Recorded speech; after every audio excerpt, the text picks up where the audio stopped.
So I finally got a chance to do a little bit of work on the 53, or I started last weekend and messing with some this weekend. So it's a 1953 f100. It was originally a flathead V8. At some point in the early 80s, a 292Y block with manual transmission was put in it.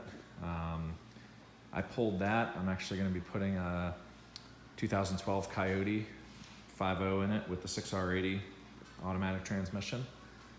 I went up to Carlisle today for the fall swap meet. I bought a couple things. I got some cab mounts for the front. As you can see, this side needs some work and this side was patched at some point. So I'm going to cut that out and redo that let's see, it was from Midwest Early Ford. I got these cab mount patches I need to just clean up and weld in, as well as the rest of the body mount bushings and the hardware and stuff. So I'll get started on that this weekend. As far as plan for the truck, as I mentioned, I'm doing the Coyote swap, but I'm gonna leave the outside alone. My wife's really excited about this truck. She plans on doing a lot of driving in it. So we're gonna leave the outside ratty as you see it. See here, I started the Crown Vic Swap already. Pretty straightforward. If you've never done one of these before, the 2003 to 2011 Ford Crown Victoria, Mercury Grand Marquis, and Lincoln Town Car, I think, have this big cast aluminum front subframe here. So I bought these boxes off of Amazon that basically extend the height of the frame. You just have to notch the frame to put these in, and then the subframe itself just bolts in. It's not too bad. There's a little bit of welding, obviously, that you have to do. The boxes didn't come welded, they were just bent, so I had to do the welding there. And then in the back side, you can see the frame has a taper to it where it won't sit flush, so you actually have to cut this. Now I gotta put some metal in here on both sides, you can see, to fill that gap, but that way the subframe here sits level. And then you also have to mount the rear control arms, the lower control arms. I got some measuring stuff to do here. I'll show you a little trick on these. The bushings in the factory mounts have a slotted oblong hole for caster adjustment, and because these are mounted on an angle like this in the Crown Vics, and now we're sitting at flat, you actually have to split this open and rotate the bushing and then weld it back up. That way you have your adjustment this way. So you take care of that, and then you have to get your height or your distance 33 inches from the center of this one to the center of that one and get it lined up in the frame. And then I can weld these plates in. I did have to notch clearance a little bit of room for that bolt. No big deal though. And to get the 33 inches, I just made this plate. Made it, I can't remember the length, but I made it the exact length, marked dead center to it, both ways. And then I came out and got my 33 inches hole to hole and just put a little scale here so I could line it up on the frame when I snap it in, and that'll make it really easy to keep my 33 inches and center it in the frame. And once that's wrapped up, I'll box the frame in from the front of these boxes over to the front cross member, and I'll also bring that boxing all the way back to where the brake system's gonna mount, or as far back as I can, just to stiffen the front up, since we're going from probably 150 horsepower in this truck to about 450 horsepower. I will be cutting the bed a little bit to do tubs. You see it's got these huge wheel wells, but when you look inside, the bed is right there. You can't really fit much tire in there. So basically section out the wall, remove a little bit of the wood, remove a little bit of the bed floor here, and they're bolt-in wheel tubs. A lot easier than doing the Mustang mini tubs that I've done in the past. I plan on running a Ford Explorer 8.8 in here.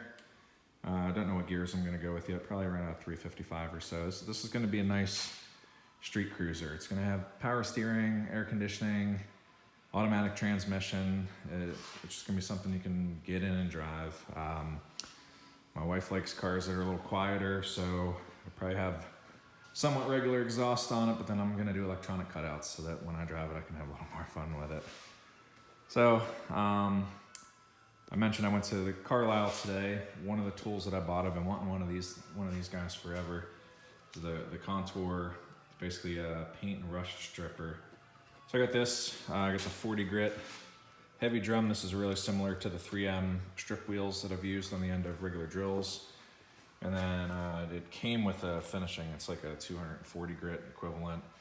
And then I also got a 60 and a 120 because I've got a 67 Mustang I've got to do a lot of stripping on, or 68 Mustang that showed up last week that I'll be redoing. So next weekend I'll be messing with that. So I set this guy up, plugged it in, and ran it across the top of the frame. And this was not a whole lot of pressure in about 10 seconds.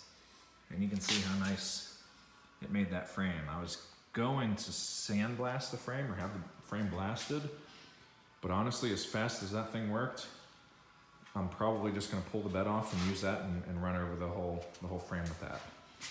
Not 100% sure what I want to do with the frame yet.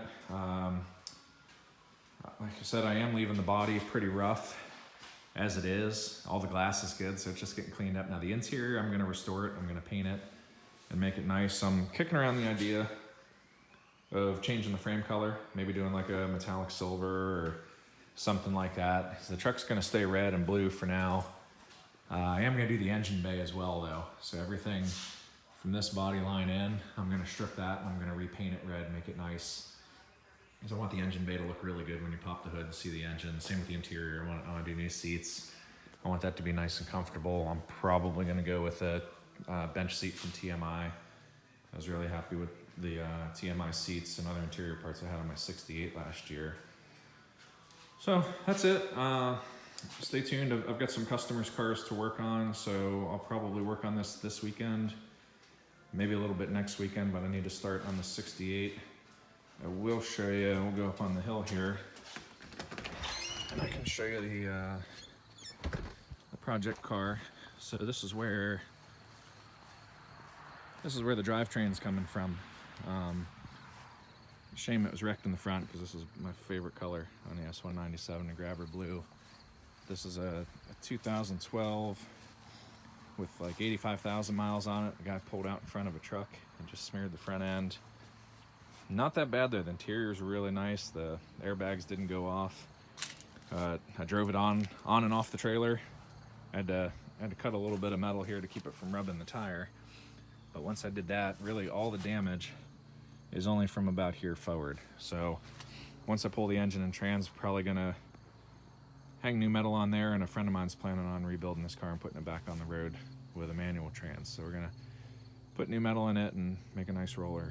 But that's it. I said next video I post on this truck, hopefully I'll already have the motor and transmission sitting in it.